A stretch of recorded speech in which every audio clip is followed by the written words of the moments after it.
What's up, everyone? Back for another beer review, and today I'll be reviewing yet another beer from the Kuhnhenn Brewing Company, and they're headquartered in Warren, Michigan, and this is their Lucky Charms lager. So this is a lager that is brewed with vanilla beans, and on the label here it says malt beverage with vanilla beans. It comes in at 4.5% alcohol by volume, no IBUs listed, time of review.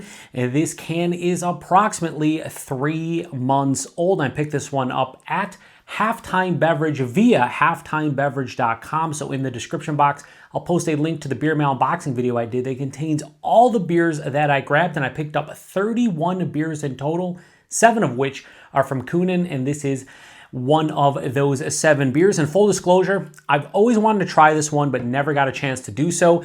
I have actually been to the brewery a couple times back in the mid-2010s, and I always wanted to attend their on the back here it says Breakfast Beer of Champions. So they have like a Breakfast of Champions event that I think they do every year around St. Patrick's Day. And they brew a bunch of cereal-inspired beers. And this is the one that I always remember. It's just a lager that has flavors of basically the marshmallows in Lucky Charms. On the back here it says, ride the Kuhnhenn Lucky Charms Lager Rainbow of Marshmallow-like flavor with Leon the Leprechaun, which is Leon the Leprechaun right there. He's right there. Yeah, so it says it's multi-delicious. So yeah, I'm really looking forward to this one. We have the hashtag proper glassware, and I'm ready to crack open this one and get into it. So yeah, I'm game. The other 2 beers that I've already reviewed from them, their Drippa, which is their double rice IPA, and their Imperial Creme Brulee Java Stout, both just as delicious as I remember. So I'm hoping this one, despite never having it before, is still pretty good as well. So I will say I looked at the Untapped check-ins, and I saw some of the pictures, and I'll be honest with you, a lot of the pictures looked exactly like this. No head. They all had 0 head, probably the vanilla beans, I would assume, but yeah, as you can tell, that fizzed away like a soda pop. So how does that look in the hashtag proper glassware? I'd say that looks pretty proper, outside of no head. If there was a nice head here, it would look awesome, but it has that beautiful like yellow, I'd say golden yellow color. Straw yellow color. What you're seeing on camera is what I'm seeing in person. There was some decent carbonation. Look at that, that's not how you want it. Yeah, there's some good carbonation here, but it is a little bit hazy for a lager. For sure, you can kind of make out maybe the shadow of my hand, but not my hand as is. But yeah, I wish there was a head on this. It would look beautiful. There isn't one. What are you going to do? But it is in the hashtag proper glassware. If you want a better look of it, we'll spin it around, and there you go. If it would zoom in. There you go. Just looks like, I don't know, like I said, more like a cider, I would say, than anything, like an unfiltered cider. Let's get a nose. Yeah, so when I cracked it open, it's wild.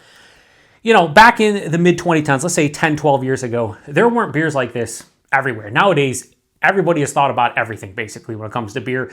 For the most part, you know, all the ingredients have been used, well, most of them anyway.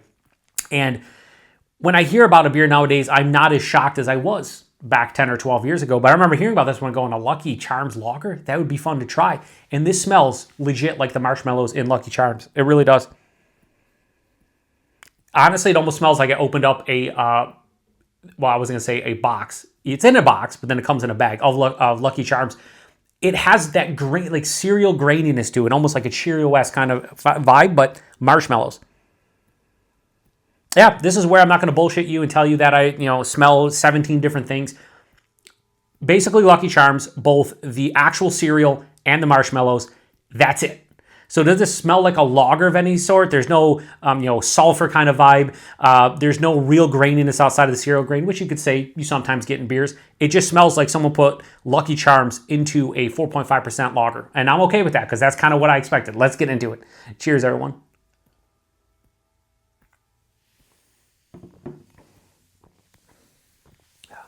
All right, so one issue right off the bat.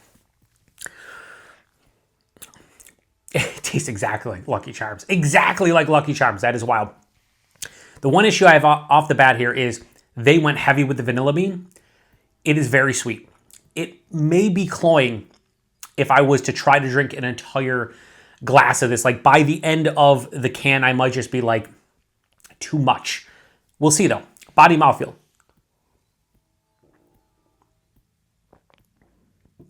But it's a little bigger than I anticipated. It's like lower side of medium, approaching medium, 4.5%. It's nice.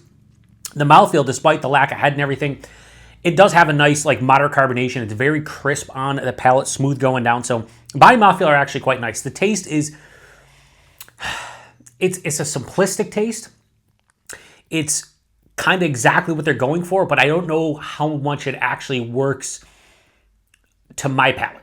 Does that make any sense? So this is one of those rare beers where front to back, it's Lucky Charms in a lager. It doesn't taste like generic marshmallows. It doesn't taste like a generic cereal grain. It tastes exactly like Lucky Charms is in my glass.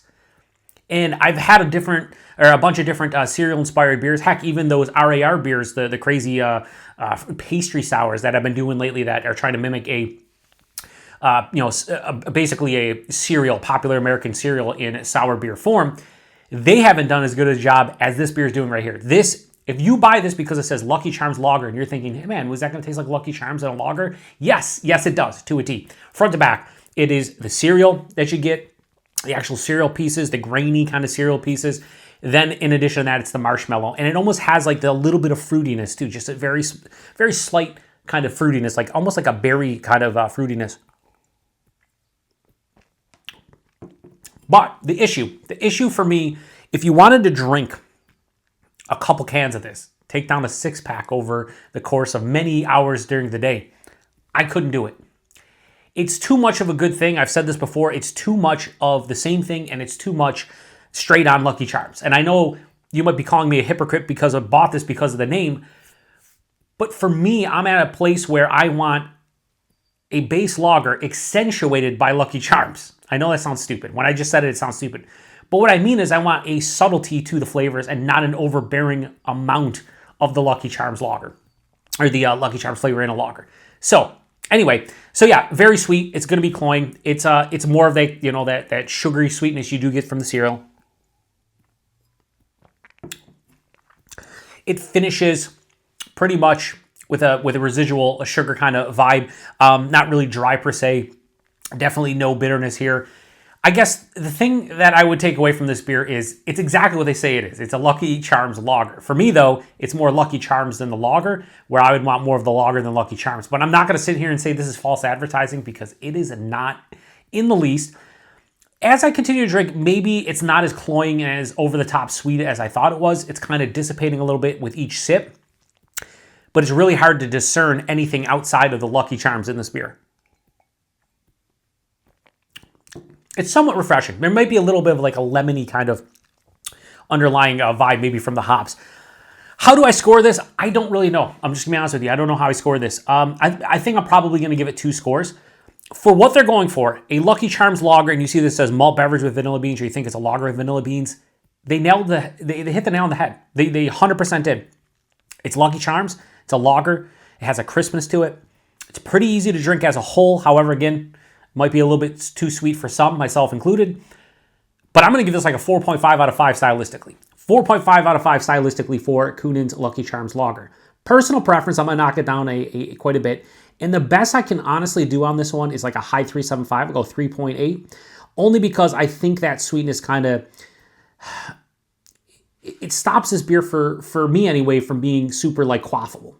And if I'm drinking a 4.5% lager really of any sort, I want it to be quaffable to some degree, and this really isn't. But I'm not going to sit here and bullshit you and be like, oh, they didn't nail the flavor, because they didn't. Like I said, it's unmistakable. It's Lucky Charms. If you ever get your hands on this, go buy a box of Lucky Charms, crack it open, smell it, taste it, and compare it to this, because I'm taken back to like the 80s and 90s as a kid eating Lucky Charms for breakfast, but it's a 4.5% lager. Don't know. Like I said, 4.5%, you really can't tell. But I do wish there was some dryness or bitterness to really balance this one out, because I'd give this around a 4 if that is the case. Price point availability, I think I paid $3.99 for that can on Halftime Beverage's website. I believe these come in 4-packs, not 6-packs, 4-packs.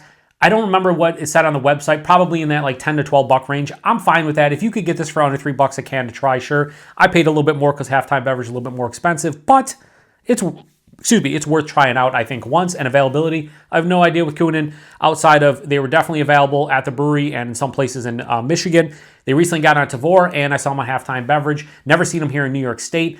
If you're outside of Michigan and you've gotten your hands on their stuff, please post in the comment section and let me know what you thought about it. Like I said, 4.5 out of 5 stylistically, or kind of what they're going for. 3.75 or 3.8 out of 5 for my own personal preference. A little bit more balance here. I'd give it a 4 out of 5. It's just, I'm going to finish the rest of that, but I'm going to wish that there was some kind of balance to it and that I could have a little bit more of the lager influence to this beer, because it's kind of, the lager is just kind of like a prop to carry the marshmallow and the cereal goodness to your palate, but there's nothing really stopping it from, being a little bit too much of a good thing. And that's kind of where I'll leave you. So I appreciate everybody stopping by for another beer review here on the Beer Patrol. If you've had this one before, comment section to the next one.